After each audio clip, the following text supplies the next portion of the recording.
Enrique París afirmó que estamos ante un rebrote de la pandemia en el último balance COVID. Además, se dio a conocer el retroceso de 16 comunas del país en el plan paso a paso. ¿En qué momento estamos respecto a la pandemia? Se lo vamos a preguntar a Lorena Tapia, quien es infectóloga de la Universidad de Chile. ¿Cómo estás, Lorena? Muy buenos días. Hola, buenos días, Patricia. Muy bien, gracias. Sí, pendiente, bueno, a las últimas cifras que se entregaron hace un ratito nada más, en lo que dice relación con casos diarios 1.390, pero con una positividad que tiene esta tendencia al alza 3,28%. ¿Cómo definir el momento actual en que estamos respecto a la pandemia?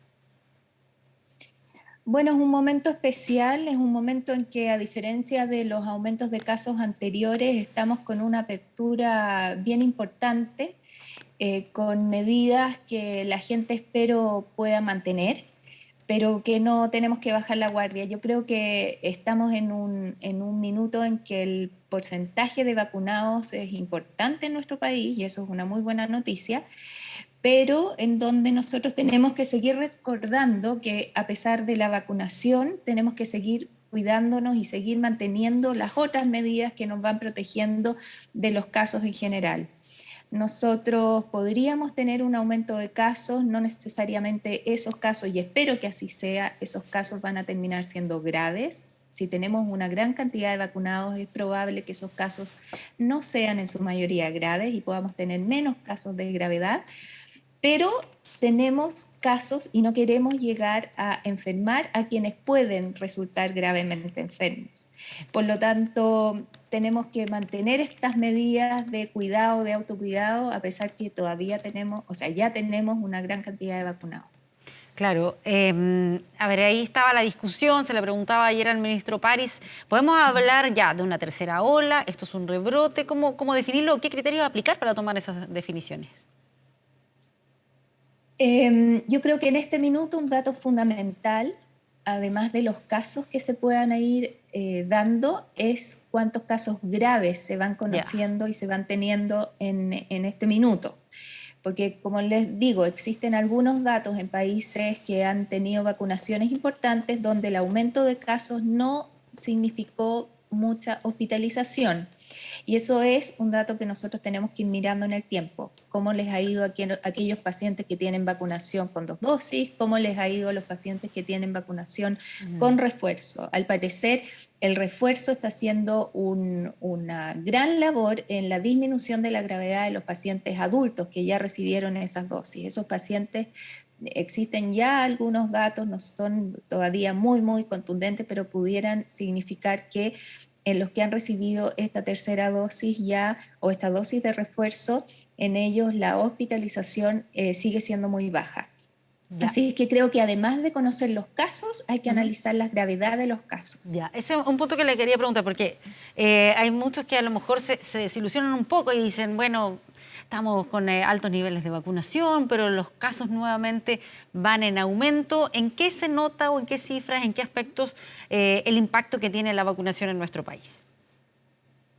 Bueno, la vacunación ha demostrado, y eso lo han seguido demostrando los estudios, que si bien no es completamente, no quiero decir efectiva, sino que no disminuye al 100% la infección, sí disminuye muy importantemente los casos graves. Y ese sí es un dato que existe y que esperamos se siga manteniendo, sobre todo con las dosis de refuerzo, que al parecer sí son necesarias, sobre todo en un grupo de la población. Y eso era un dato que podía ocurrir, puesto que muchas de las vacunas que nosotros usamos sí necesitan refuerzos para ir recordándole a nuestro sistema inmune qué es lo que pasa con la circulación de este virus. Y en ese caso yo creo que eso es lo que tenemos que poner atención. Eso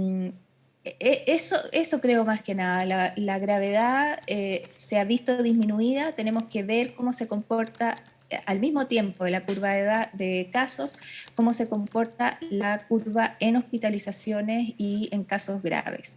Y ver y seguir mirando quiénes son los que se hospitalizan. Yo insisto en que el virus busca de cierta manera a aquellos que no están vacunados y tenemos también un porcentaje no muy alto, pero es un número importante, más de 1 millón de personas que han decidido por distintas razones no vacunarse.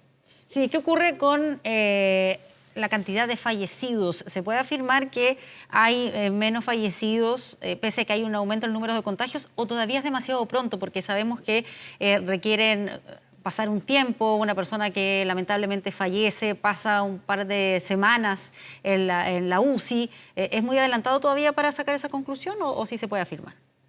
Por eso yo decía que hay que mirar los datos con cuidado. Hay alguna información que los fallecidos pudieran no estar aumentando al ritmo de cómo están aumentando los casos, pero tal como tú dices, Patricia, los fallecimientos se producen una vez que el paciente ha estado tiempo en la UCI, ha estado tiempo en esta gravedad, no se produce inmediatamente, así que hay que mirar las curvas con un poquito más de tiempo.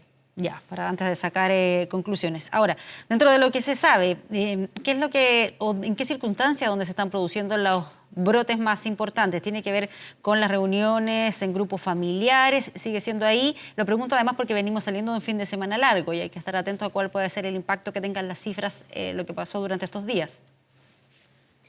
Sí, el virus en esta pandemia, a lo largo de la pandemia, se ha encargado de ir contagiando más bien en las reuniones sociales y entre las familias. Los grandes brotes se han producido principalmente en familias que han tenido contacto en reuniones sociales, en reuniones familiares, donde no se han cumplido todas las recomendaciones de autocuidado.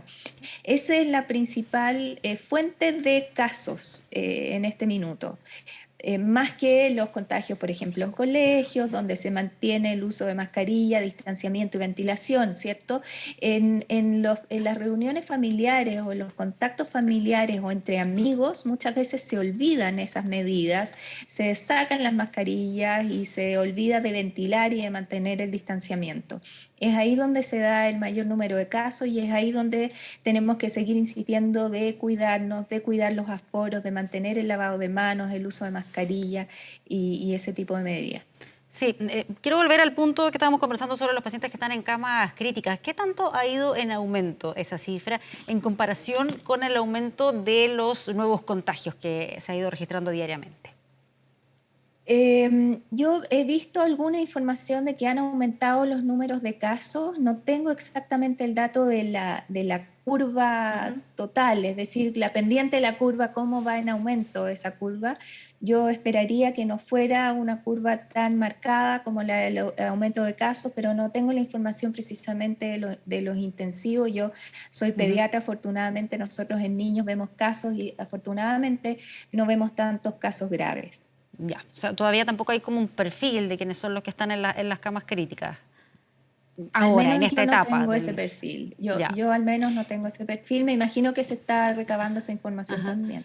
Ahora, ¿qué es lo que está pasando precisamente en los menores de edad? En particular, ahí podemos separar un poco la población de aquellos que están recibiendo la vacuna versus los que no, porque todavía no está autorizada ese proceso de vacunación. ¿Qué es lo que se ha podido advertir, considerando que la mayoría o una cantidad importante de estudiantes ya están con clases presenciales? Sí, la verdad es que los casos en niños han ido aumentando estas semanas con el aumento de casos, eso es algo que se esperaba. Las gravedades y los casos graves se mantienen más bien en algunos con factores de riesgo y sin vacunación preferentemente, y también hemos tenido algunos, afortunadamente menos que los que tuvimos para la primera y segunda ola, casos de PIMS pediátricos que nos pueden seguir llegando a los hospitales en la medida que haya circulación del virus. Ya. ¿No han notado que lo de las clases presenciales haya generado una mayor cantidad de casos? ¿Cómo puede estar incidiendo aquello? La verdad es que tal como se ha demostrado más bien en algunas publicaciones internacionales, los casos pediátricos se producen más bien en contactos intrafamiliares. Los casos, los grandes brotes en colegios nos dan cuenta de un número muy grande si es que se mantienen las medidas que se han recomendado para los colegios. Así es que las clases presenciales no debieran ser un gran no debieran significar un gran aumento de casos en niños. Y de todas maneras es importante avanzar en la vacunación de los niños que están yendo a clases presenciales. Sí, en ese mismo sentido, ¿qué es lo que ha podido percibir? ¿Se está cumpliendo con ese proceso de vacunación? ¿Los padres están confiando también y yendo con sus hijos a que se cumpla con ese proceso de inoculación? Sí, los padres están yendo y además están produciéndose las vacunaciones en los colegios. Eso es un esfuerzo súper importante del Programa Nacional de Inmunizaciones de nuestro país. Es decir, la vacunación programática se ha tenido que duplicar en esfuerzo para ir a vacunar a los pacientes de entre 6 y 11 años que no habían sido vacunados anteriormente. Y eso está ocurriendo en los distintos establecimientos y afortunadamente ha habido buena adherencia. El llamado siempre es a que los papás confíen y puedan vacunar a sus niños en la medida de lo posible en los colegios o en los vacunatorios. ¿Extender la edad de vacunación en términos de edad? Sí, también, sí. En términos de edad nosotros tenemos todavía fuera el grupo de menores de 6 años, de 5 años hacia más abajo. Existen algunos datos que mostrarían seguridad sobre 5 años, también desde los 6 meses de edad, pero en Chile todavía no tenemos la aprobación. Sí se está haciendo un estudio muy importante en población pediátrica para evaluar la seguridad y la inmunogenicidad de los pacientes pediátricos con la vacuna de Coronavac, y también la invitación a los padres es a que también aporten en esto, porque nosotros como país podemos ser un productor de conocimiento en cuanto a la vacunación en los niños para aportar no solamente a nuestro país, sino en la vacunación de niños en el resto del mundo. Muy bien. Lorena Tapia, muchas gracias por conversar con nosotros sobre este tema. Que estén muy bien. Buenos días. Gracias, que estés bien. Chao, chao. Vamos a otra